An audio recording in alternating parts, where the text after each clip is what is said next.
usually musicians have to suffer a lot to work, to find a place to work because uh, there are many places to work. When I was growing up in New York City, there were a lot of places to work, a lot of big bands, and there were a lot of jazz and bebop, and you could always play somewhere. A lot of good Latin bands like Tito Puente, Tito Rodriguez, Machito, and so on and so on. You know, scales were good, and but now it is very hard to be a drummer, have a wife, and have two kids. That's what I'm getting. I have five, so I know I had to keep working all the time. I was very lucky. I never stopped working. Actually, it's been good. Hey, thank you. I look like McGuire or Cassette. Can you see the arms on those guys? Jesus. They look like Michael Spyro. No, actually, look at this. It's unbelievable. Look at that. How can I play with that picture behind me? Is she gorgeous? I know her very well. I know her family.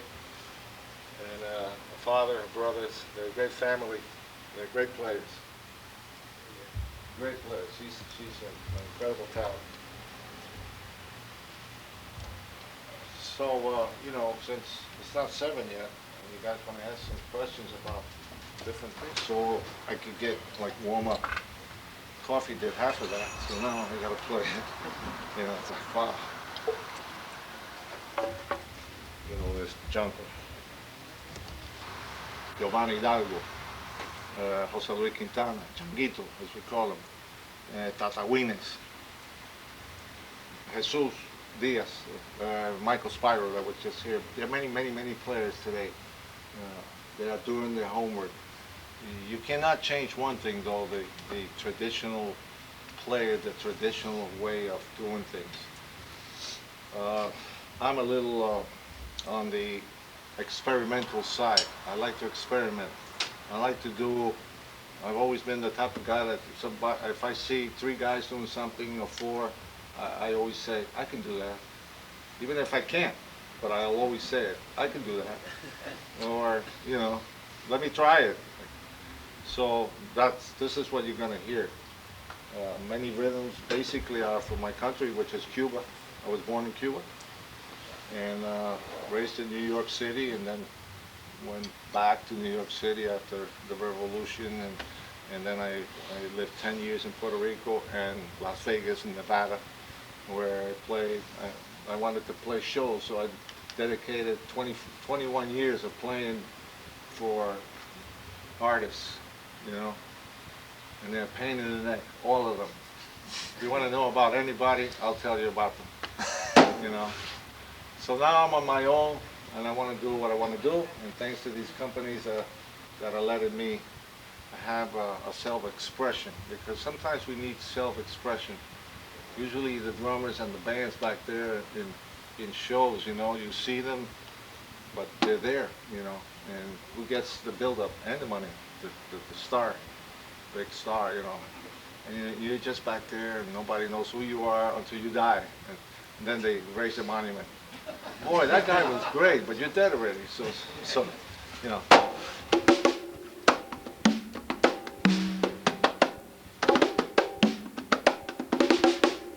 Much of the stuff that, things that I'm doing was taught to me actually by Jose Luis Quintana, Changuito. He has helped me a lot in thinking of the hands the same as drums and putting them around. I had previously thought of this many years ago when Changuito was very young.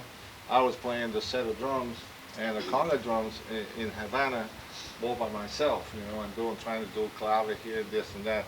But lately, after him playing with Los Van Van and different orchestras and recordings, his technique is, and Giovanni Hidalgo has also been a great help to me.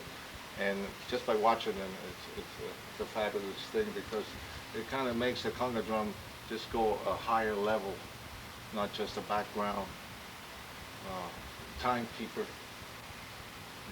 and you listen to a lot of players from other parts of the world, and you see that their technique is different. You hear African drummers playing yembe and the drums, and they play different. So you start adapting all these cultures, because in this country, it's not like, see, in Cuba, everybody's Cuban. Puerto Rico, everybody's Puerto Rican. You know, in Colombia, you're all Colombian. Mexico, you're all Mexican. But here, we're a melting pot. I mean, I could go like this and say Italian, Jewish, Yugoslavian, Irish, whatever.